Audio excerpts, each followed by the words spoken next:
guys, welcome back to the Game Time Gazette. This is your host Isaiah Nunny.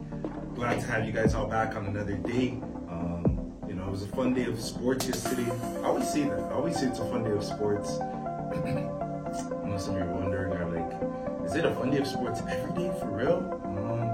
Honestly, it was a fun day of sports yesterday. We got some good matchups. I guess like one or two great matchups. But if I'm gonna be completely honest, it could have been better. Slate could have definitely been better. Looking at the games that happened, let's quickly look. I forget what happened, but there was a few stinkers yesterday for sure. Definitely a few stinkers. There was like Pistons versus Heat. That was close though. Pistons the stinker. Seen Hawks against Knicks. Oh no, that was Tuesday. I'm sorry.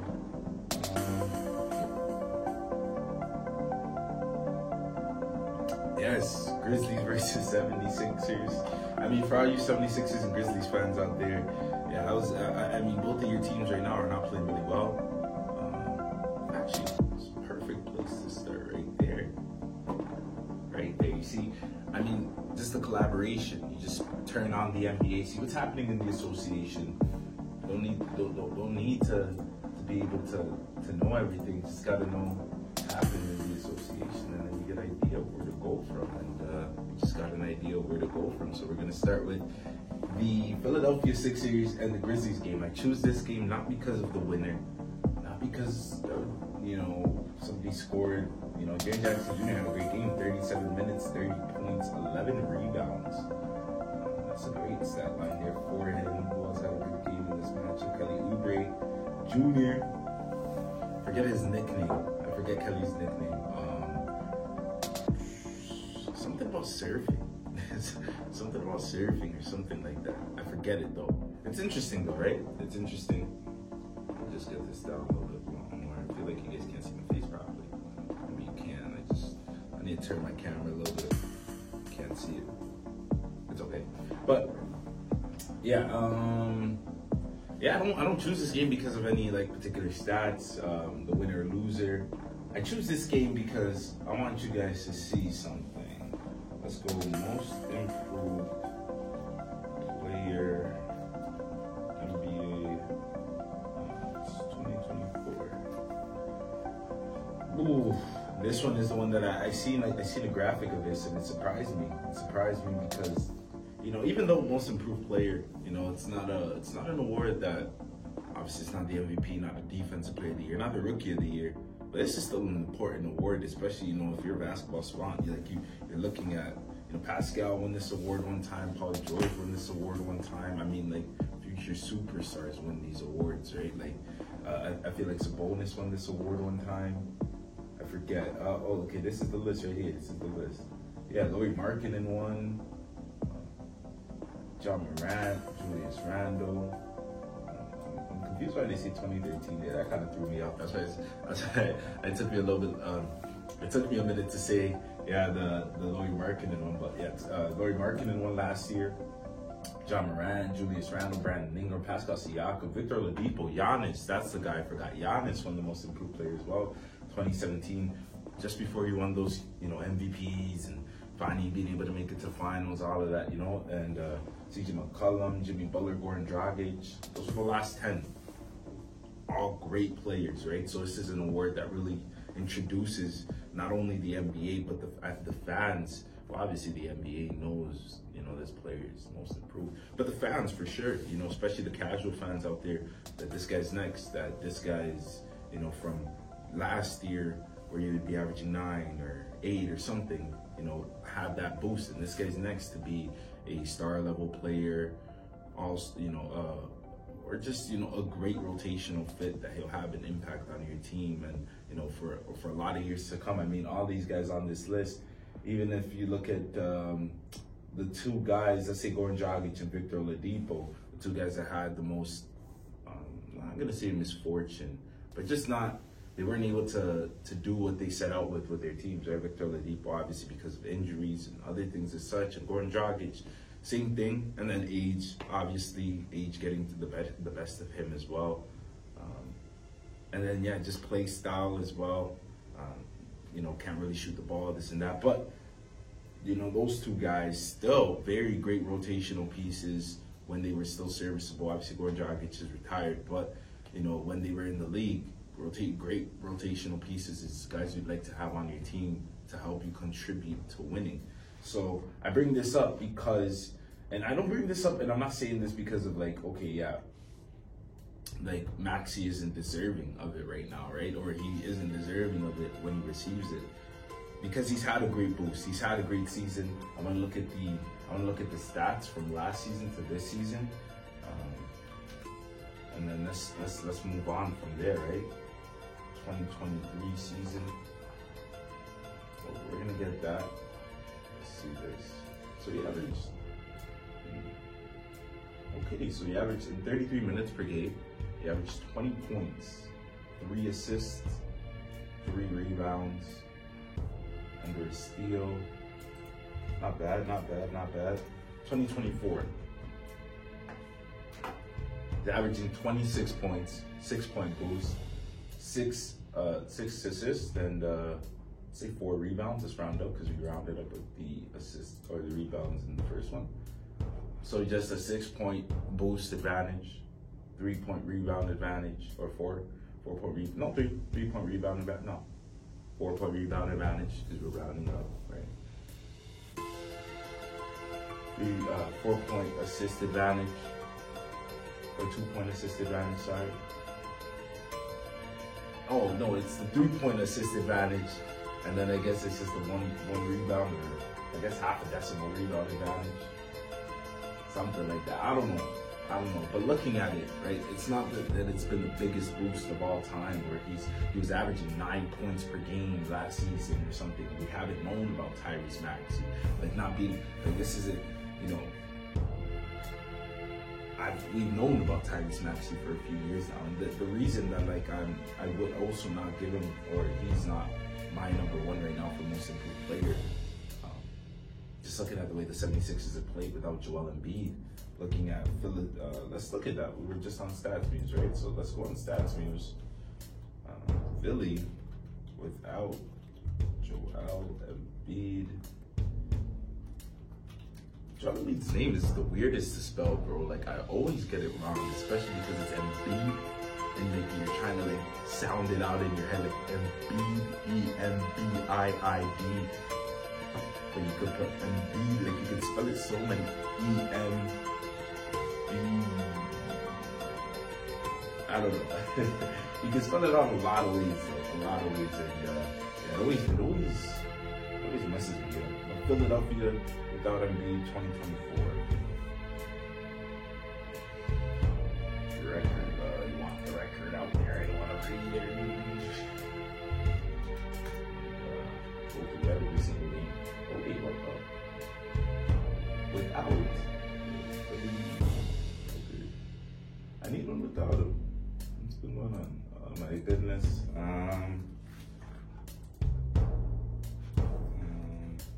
76ers record without Embiid. 2024. Wow, this is so specific. Oh my goodness, and we finally got it. Eureka! we achieved it. We finally got it. Okay. The Philadelphia 76ers have a 9-19 record without Joel Embiid this season. 10 games under 500.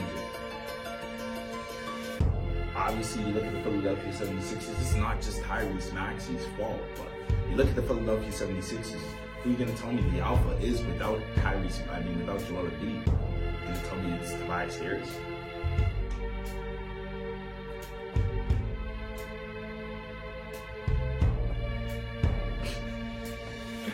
It's Tyrese Maxey. It's Tyrese Maxey, man. And, you know, that's why, you know, for me, that most improved player, even though he bumped his points up 6 points, you know, and he's doing a little bit more off ball. I just don't see that dog in him without Joel Embiid, who had the perfect opportunity to show that improvement for real. in this stretch without Embiid, in these, 30 games without Embiid, he had that opportunity to show most improved player for real. And in my opportunity, he hasn't. There's been a lot of games. I watched a few of these Philadelphia 76ers games in these last few weeks, and there's been a few games where at the end of the game, you need Tyrese Maxey. I feel like they're reversing the Bulls 2 or 3 weeks ago, or 2 weeks ago, maybe a week ago. And they need it. Like, you need Maxey to have that take over, take the ball. It's not Tobias Harris time. Tobias Harris is a third, he's the third option. He knows he's the third option. When Joel Embiid's out, he's the second option. But looking at against the Bulls or against the Hawks, it was against the Hawks. Tyrese Maxey needed to take over at the end. They had an opportunity to win that game. They were up in that game as well. Had an opportunity to win that game, close it out. Tyrese Maxey, take the ball, be aggressive, get us this dub, get us these buckets, let's go home with a dub. They didn't end up doing it. Why? It's because he wasn't aggressive enough. A lot of passive plays made by Tyrese Maxey in that fourth quarter, where we're seeing Trae Young go to the line, get the three-point shots, open up the shot for his teammate, not just bring down the ball or bring up the ball from the other side of the court, pass it off as soon as you get to the other side. That's what was happening. Maxey wasn't creating any plays. He wasn't playmaking. He wasn't, he wasn't scoring the ball. He wasn't impacting that end of the game. And to me, as obviously this isn't for MVP, so we're not looking at they're not winning with that. But to me, when Joel Embiid goes out, this is where you show your improvement. This is where you show your growth. This is where you show, okay, this is the strides that I have made in this season that make me worthy to receive the Most Improved Player award. Because there's other players. Because in my opinion, I don't know other video to be played, but in my opinion, we're looking at Kobe White. Kobe White, he had such a big improvement from last season, from 9 points per game, under 10 points per game, all the way up to what's he averaging this season? Let's get back onto stats views. They're really annoying today, I'm not gonna lie. Really annoying, but let's see what it is. Kobe White. 2020, 2023, 2024, he's averaging 19 points per game. That's a 10-point difference. That's a 10-point difference right there, and just looking at, let's see if we can get some more.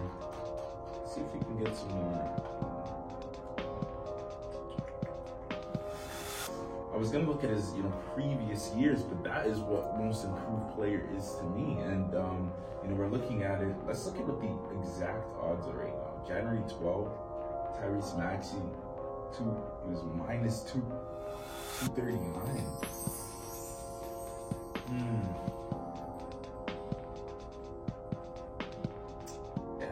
I don't know. Even Scotty Barnes, man. Scotty Barnes, before he got injured, obviously, I would have put over Tyrese Maxey, bro. The leaps and bounds Scotty had true improvement to his game. That three-point shooting that he added this year, very, very, very, apparent that he improved.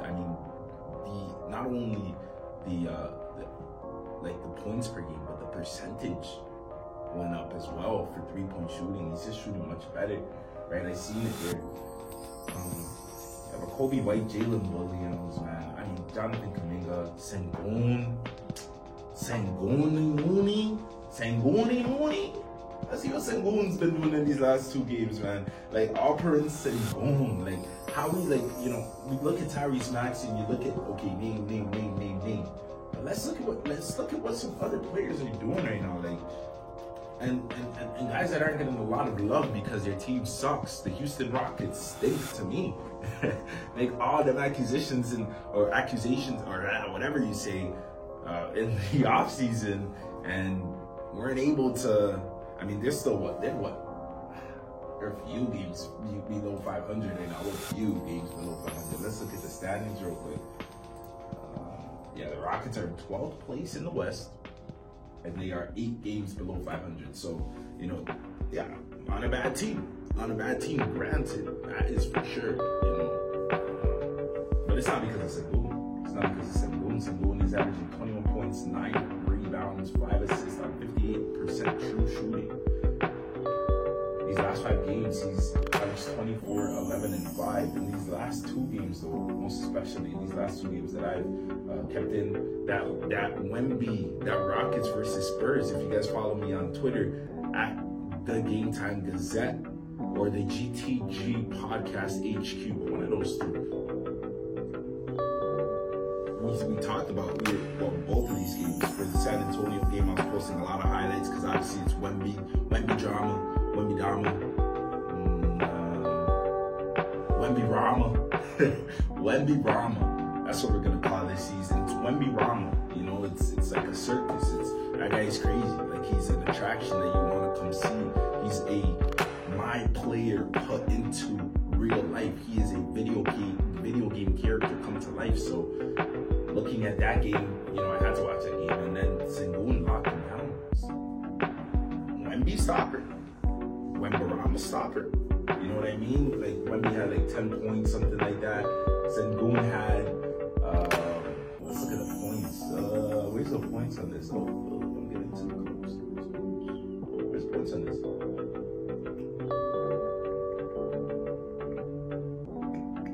Don't have points on this. This is weird. Oh, points right here. Yeah, you have 45, 16, and 45, 16, and 3 in the San Antonio game. They got the dub there. And he had 45, 16, and 3. He was balling. I was passing, or I was showing the highlights on the Game Time Gazette on Twitter.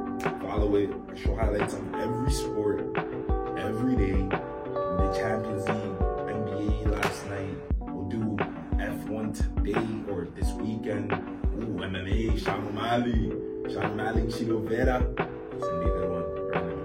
We're gonna do a lot of highlights of the UFC this weekend too. So follow me on Twitter, the Game Time Gazette. But yeah, no, 45, 16. He had 10 defensive or 6 offensive rebounds. Plus 18, plus minus on the court for the whole day or for the whole game. Wemby stopper. I feel like I'm repeating myself here, but he had an amazing game. And then come against the Clippers. You know, he had 23, 19, and 14. 19 rebounds and 14 assists. I mean, this guy is, and I tweeted it out, I'm like, baby Joker. Because the passes that he makes, the shots that he makes, the type of rhythm that he has to his game where he's not sped up, he's taking his time, and it's going to be you that's going to have to, you know, be frustrated with knowing that he's still going to get his bucket, still going to get to his spot. He has the type of craftiness, movement to his game. Baby Jokic. You know, he moves exactly the same like him, but Sengun, for sure, you know, he's another option for, even though the team stinks, man. Like, let's not get around, the team stinks. But that's another reason why Maxey and the Sixers stink without Joel Embiid. So, like, you know what I'm saying? If you're telling me that that's going to be a reason, it's not really a reason, because 9-19 without Joel Embiid, you know what I mean? You know what I mean? Like, it's not really a reason, even though the Rockets do stink. I'd give it to Jalen Williams. Jalen Williams on the OKC Thunder. Obviously, let's see what he did last season. But obviously, I think last season was his rookie year. 2023 starts. So, you know, can't really put, but even then, yeah, it was his rookie season. Had a phenomenal rookie season. You know, 14.1 points, 4.5 rebounds, 3.3 assists in 75 games. Played a lot of games as well. That's really good. It's really good. 14.1 points, man. I mean, that's what you want from your rookies. That's what you want. It shows an understanding of the game. It shows that they're able to score basketball. Obviously, they're coming in. What was their shooting percentage as well? 52% from the field. That is really fucking good, isn't it? I mean, that is just phenomenal for a rookie season too. You know, plus minus doesn't really matter. Rookie season wasn't great last year, but then you look at this year, that's really good. You know, for all the casual fans out there, usually, you know, for a rookie, especially if you're not a Wembanyama, if you're not a LeBron James, the shot selection or the shot opportunities are going to be down for sure. For sure. I mean, if you're a top 5 pick, you're going to get your opportunities because the team you're coming in sucks. They stink. They need you to shoot the ball. They need you to score because the guys that were doing it last year weren't doing it well. That's why they got the top 5 pick, right? So, yeah, usually when, the top 5 picks, exceptions. Even then, your shot opportunities are low for sure. I mean, Wembanyama this year started off the year, shot opportunities were low. And it's because you're trying to learn the game. So if you're getting 15 points per game, it shows that you could, with the opportunities given to you, you're maximizing the opportunities given out. You're not giving, the ball 15, 16 times a game to be able to go score 20, 25. You know what I mean? They're giving the ball 10 times, 11 max. Do what you can with that, and as much more trust that the organization, players, teammates get around you, the more time you get the ball. And for Jalen Williams, that's what happened from last year to this year, as he is averaging 19.3, 4.5 assists, 4 rebounds in 56 games this season. Field goal percentage is a little better too, not a lot, marginally though. I mean, if you're shooting better than 50%, you get it marginally better. That's even better. What are we even talking about? You know what I mean? But yeah, it's not a big boost. I didn't know he had such a great rookie season. I thought he averaged, under 10 points per game, but 14.1 points per game for a rookie season. That's just great. That's actually phenomenal. Not everyone's gonna be LeBron and Wemby and all these guys that average 20 points coming in. It's a farce. It's not something you're gonna see every day. I'm not gonna lie to you. And even if it does happen, like now, more often on a yearly basis, where that one guy comes in, he's averaging 20, it's just because of the way the game has become. Defense has taken a step back, offense has taken a step forward in the NBA. But it's a farce. That doesn't really happen. On 50%, 52% shooting as well. Really good field goal percentage. It's a farce. Yeah, I guess that's why he's kind of, what is he now, in third, fourth for this award, Jalen Williams? It looks like he is, at this moment right now, Tyrese Maxey, from the 29th of February, Tyrese Maxey is minus 485. You're actually telling me you believe that Tyrese Maxey is a minus 485 favorite for the most improved player? Come on, you know what I'm saying? Come on, no way. If you're telling me minus 120, he has to show us so much more. I mean, Kobe White, he bumped up his point averages by 10 points. 10 points on average he's gotten more this year than he did last year, right? And he's plus 800, plus 850 at second. Jalen Williams plus 1450 at third. Jonathan Kuminga plus 1700, and Alperen Sengun plus 1900. I didn't even put Sengun above Kuminga. It's really confusing. I'm not gonna lie. Kuminga, even though he's having a great season, took a boost as well. Let's see what Kuminga did from this season to last season. Comeback. 2023 stats. He had a crazy dunk yesterday. They were playing the Bucks. Crazy dunk in the first, second quarter. I tweeted it out. I'm like, hashtag #comebucket. Went crazy. 9 points. Okay, yeah. I thought this is what Jalen Williams had last year. So Kuminga averaged 9.9 points, under 10. Last season, 3.4 rebounds, 1.1 assists in 67 games. Let's see the shooting real quick. 52% shooting from the field. Pretty good. 2024, 15.5. Okay, yeah, I definitely put Sengun above Kuminga. That one confuses me right there. Really does confuse me. I want to see what Alperen. I didn't get typed the whole day. Yeah, let's see this, because what is that, 7-point boost for Sengun as well? Something like that.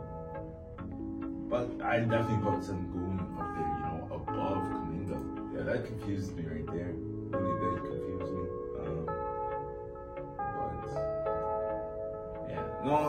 let me end this whole rant about Tyrese Maxey not being my pick for most improved player right now by saying,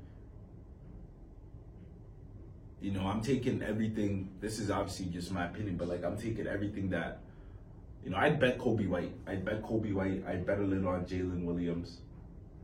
But Kobe White is my pick because, like, you know, 10-point improvement from last year to this year. Bulls would, you know, suck even more without him. Haven't played really well this year. The Bulls haven't, but they'd be even worse without him. That's the truth. Tyrese Maxey, yeah, the 76ers would be even worse without him, this and that, but I mean, it's not seeing that dog.